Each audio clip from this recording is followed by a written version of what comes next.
Okay, let's do this. Welcome back, crew. Welcome. Uh, Welcome to the first. This might be the first official ramblings from the lounge, because I've got a logo. If that means anything, is that what life is about? Having a logo? It might be ramblings from the lounge, Volume 1, Episode 1, coming from live at the lounge, CrossFit St Kilda, 362 St Kilda Road, St Kilda, Melbourne, Australia. La-di-da. There's the gymnasium.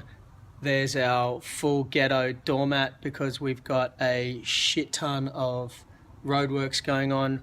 3 days / 2 weeks for the council to put in a new pavement, i.e. sled track, when it's done.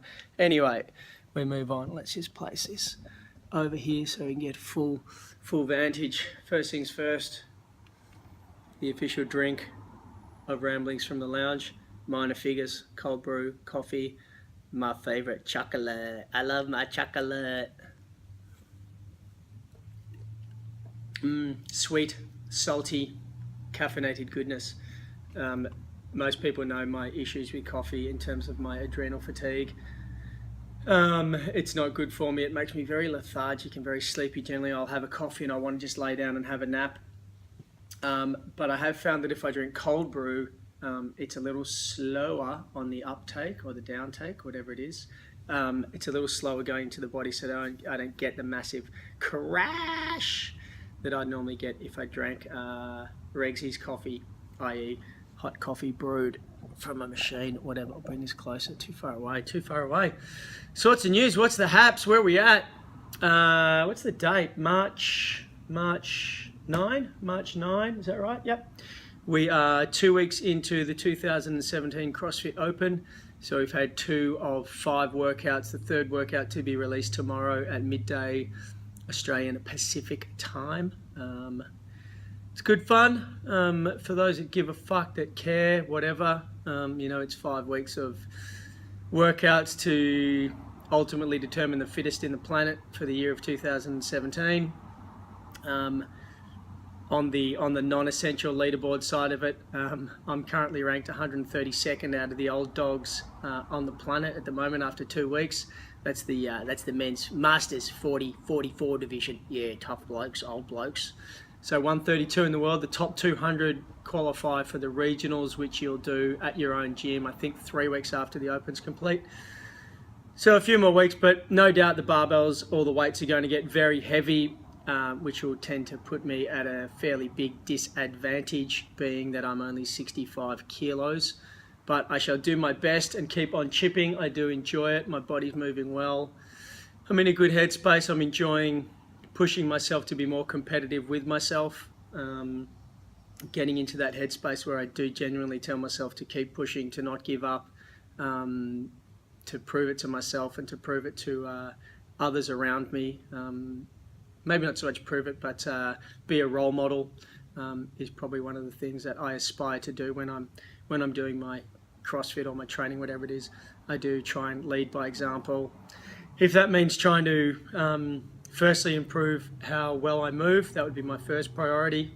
My second one would be trying to not give up in workouts. Having said that, I did give up on a workout the other morning, but I did redo it and succeed. Thank you, Coach Mallory Berger, for the assistance on that one. So yeah, I'm enjoying the first 2 weeks of pushing myself, seeing how much I've improved in terms of my mental fortitude to keep going. I've certainly got a lot stronger in the past 12 months. I am stronger at 43 3/4 than I've ever been in my 43 3/4 years, which is pretty an amazing thing to say. I don't know how many people really get to experience that in their life, that the older they get, the more their health improves. I'd also put that down to finally getting rid of booze after 23 years of rattling that can as often as I could. I think that's... I wonder lately what I would have been like had I not spent pretty much every weekend from 15 to 15 to 40, let's say 15 to 40 with some, without drinking booze or something. That's a lot of shit to put into your body. That's got to have an impact. I won't lie, I smoked a lot of cigarettes from 18 to 33, 34, 35 actually. Yeah, 18 to 35. A lot of cigarettes. I wonder what my lung capacity would have been like had I not done that. Having said all that, I don't regret any of it. It's what it was. It's put me where I am today. So be it. Can't change it. I was thinking about that yesterday when I was driving along, and when I first worked in retail back in the day, working for Surf, Dive and Ski, the good old days, I had an opportunity to go and work with a buddy who was in another fellow hot rod enthusiast. The opportunity came up where I could leave my job in retail, and I could go and work for a radiator business. And this guy who owned the radiator business dealt with a lot of hot rods. So for me, it had a strong appeal because I was into old cars and shit at the time. I had my 53 Chevy. I'd grease my hair and do all that silly stuff. And I was driving through that part of the city yesterday thinking, fuck, I could have taken that job. Where would I be today? But of course I didn't. And I think it's that decision that puts me where I am today. Who knows if I'd taken the route of delivering radiators and becoming a full-time car head, what would have happened? Who knows? Who knows? I don't think I'd be as happy as I am today, put it that way. I'm very fortunate for where life has put me. So 3 weeks left to go in the CrossFit Open. It's fun. It's interesting to watch. You know, there's a lot of gamesmanship going on for those that know and don't know. There's a lot of leaderboarding stuff. I still think the leaderboard should be blind until it's released at close time. So basically people enter their scores, they don't see what happens, and then once it's closed, you find out, so there's no more gaming on the leaderboard. I think that'd be a good change. And then it could be 1 and done, 3 and done. You get your best score in, you fight for every rep. You'll still know scores over the weekend. You'll still get strategies from everybody, but then it won't be following other people's leads. It's like you fucking get in and just do it and move on. But that's my 2 cents on the CrossFit Open. I'll leave that to people that actually have the power to make change. What else is news? About to do some little refurbs at the gym. We're going to update the retail section, make it an actual retail section and put actual brands in. That's going to be a bit of fun. Fighting radically with the council. The council are making me change all my rubber mats, which is pretty unfair of them. But anyway, that's what happens. That is life. We move on. Tell you what I haven't been doing lately. I haven't been meditating anywhere near enough. You know, we get caught up in distractions. We go through times when we're content. Generally, we're content because we're putting good work in with ourselves. And then we get content, so we stop putting the work in. Before we know it, we're a couple of months down the track and things change. We go, oh, what am I not doing? Why am I not as settled as I was? For me, I'm not giving myself the time to sit and process and be still. And for me, the way I operate is pretty much, you know, I like to think at night, you know, so I'm always thinking, I'm always processing stuff, I'm always plotting, planning everything I do. So to have some real quiet time is really valuable to me. Even getting back to doing this is important. I feel just talking about things is very cathartic. But I haven't been sitting enough, I haven't been switching off enough, I haven't been walking outdoors enough and getting some downtime. So that's something I'm going to reprioritize. Somebody else mentioned that term about priorities the other day or recently. Isn't it funny when we say the other day? It could have been months ago. Anyway, recently. And we shouldn't beat ourselves up when things become unprioritized, because something else becomes a priority. Now, we can't prioritize everything in our life.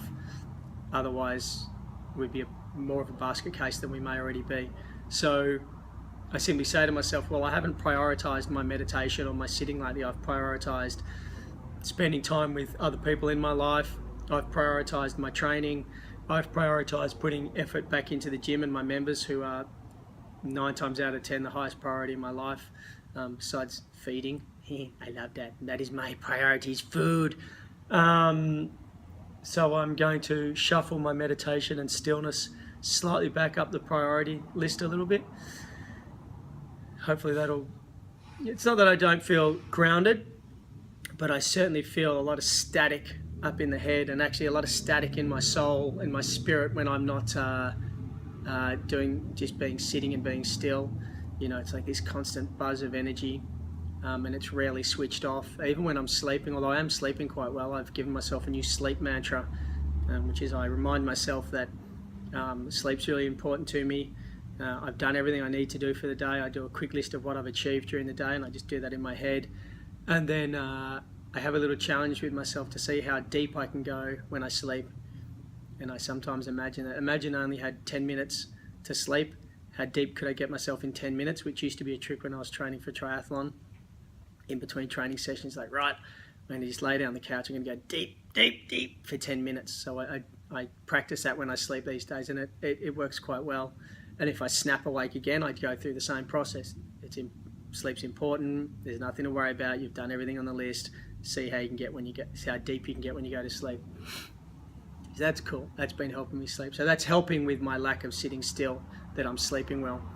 If the two weren't congruent at the moment, I think I'd be in all sorts.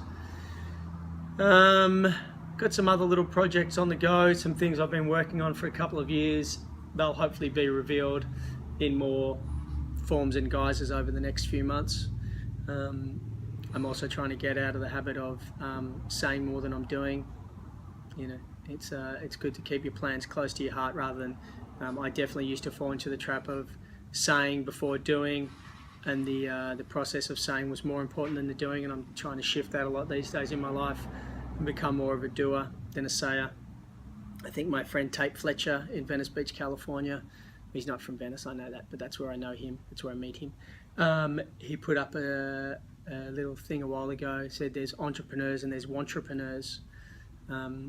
Whilst I slightly, I don't totally agree that everybody has to be an entrepreneur thing, which seems to be going on at the moment. I do like that saying. There's some people that, they just want it, and there's some people that are it. I'm not saying you have to be an entrepreneur, and I actually think this whole idea that everybody has to have these multiple identities and personalities to be an entrepreneur at the moment, it's a bit crazy and off its head. That people are doing so many things and looking for new ways, and maybe it's the Tony Robbins thing, whatever. But when you've got ideas, my problem used to be I'd talk about them rather than execute them. So now I'm trying to improve on that anyway. That's a stay tuned process. That's a stay tuned. Maybe by the time I get those things done, the council will have put in the new pavement. That will be awesome. What else? I reckon that's about it. Oh, last thing, there's a good book I'm trying to find. It just came out. It's called Surf Shacks. I'm going to try and quickly find it on here. I'll try and show you a picture. It is a book about... my computer's died. Forget it. I'll show you next time. Doesn't matter. Book about surf shacks. Everybody knows I love the surf shack in the city. My old apartment in Elwood used to be my surf shack in the city. If anybody knows what I like about this gym, it's my fake surf shack gym in the city. So when I get this book, I'm going to review it on the next one. It'll be awesome. I reckon that's about it. Big thanks to all my crew, all my members. I love you guys dearly. To all my friends and family, stay radical. Everyone doing the open, keep chipping. It's going to get heavy tomorrow. We'll know at midday. I would love to see deadlifts and handstand push-ups. What I lose on the deadlift, I could make up on the handstand push-up, but time will tell. For right now, we just keep chipping. It's a beautiful day in Melbourne town, so get out, get some sunshine. Hope everyone is amazingly well. Stay happy, stay healthy, stay loving, stay empathetic, compassionate, all that good stuff. Be kind to yourself, be kind to everyone. Ramblings from the lounge. We'll be back later.